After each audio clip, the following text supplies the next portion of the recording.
یہ کہانی ہے ایک ایسی چیز کی جو زمین کی گہرائیوں میں چھپی ہوئی ہے، خاموش مگر بے حد طاقتور۔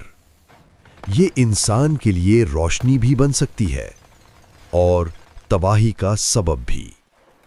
یہ ہے یورینیم۔ زمین کے نیچے اندھیرے میں کان کن اپنی جان خطرے میں ڈال کر اس قیمتی دھات کو نکالتے ہیں۔ یہ صرف ایک پتھر نہیں، یہ طاقت کا خزانہ ہے جو صدیوں سے زمین میں چھپا ہوا تھا۔ بڑی بڑی مشینیں پہاڑوں کو چیرتی ہیں اور یورینیم کو باہر نکالا جاتا ہے، لیکن اصل طاقت ابھی ظاہر نہیں ہوئی۔ کارخانوں میں اسے پیسا جاتا ہے، بدلا جاتا ہے اور ایک پیچیدہ عمل سے گزارا جاتا ہے۔ سائنسدان دن رات محنت کرتے ہیں اور پھر آتا ہے وہ مرحلہ جسے کہتے ہیں انرچمنٹ۔ یہ وہ لمحہ ہے جہاں ایک عام عنصر غیر معمولی طاقت میں بدل جاتا ہے، اور جب اسے صحیح طریقے سے استعمال کیا جائے تو یہی یورینیم ہزاروں شہروں کو روشنی دیتا ہے۔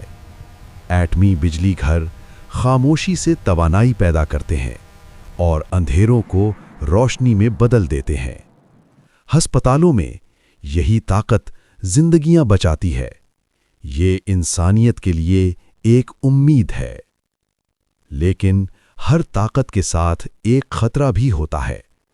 اگر یہی یورینیم غلط ہاتھوں میں چلا جائے تو اس کا انجام ناقابل تصور ہو سکتا ہے۔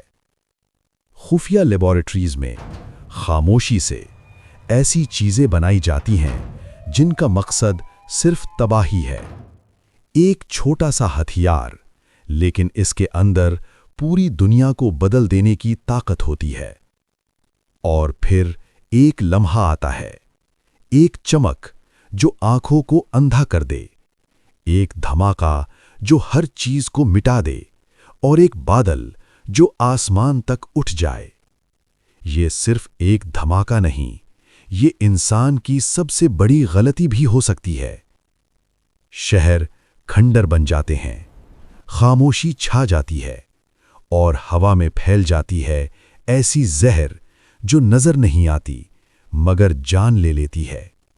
یہ ہے تابکاری جو نسلوں تک اثر چھوڑتی ہے۔ یورینیم ایک ہی وقت میں زندگی بھی ہے اور موت بھی۔ دنیا کی تاریخ کا سب سے خوفناک اور تباہ کن ہتھیار ایٹم بم۔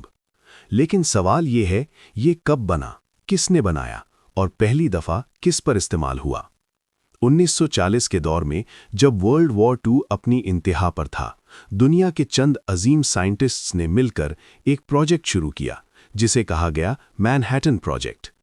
اس پروجیکٹ کی رہنمائی کر رہے تھے ایک مشہور سائنٹسٹ رابرٹ اوپنہائمر، جنہیں بعد میں ایٹم بم کا باپ بھی کہا گیا۔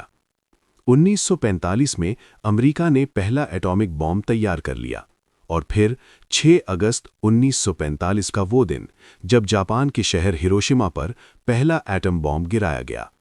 ایک پل میں پورا شہر آگ اور دھوئیں میں تبدیل ہو گیا۔ لاکھوں لوگ فوراً ہی موت کا شکار بن گئے۔ صرف 3 دن بعد 9 اگست 1945 کو دوسرا بم ناگاساکی پر گرا دیا گیا۔ یہ وہ لمحہ تھا جب دنیا نے اپنی تباہی کا اصلی چہرہ دیکھا۔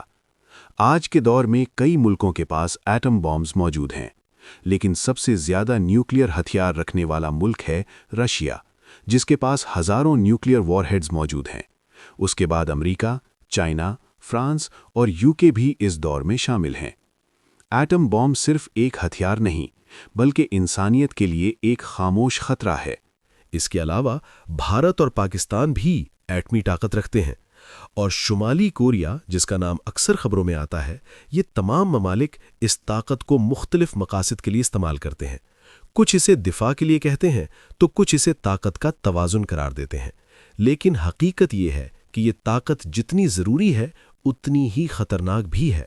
دنیا آج بھی اس توازن کو برقرار رکھنے کی کوشش کر رہی ہے تاکہ یہ طاقت انسانیت کے فائدے کے لیے استعمال ہو، نہ کہ اس کی تباہی کے لیے۔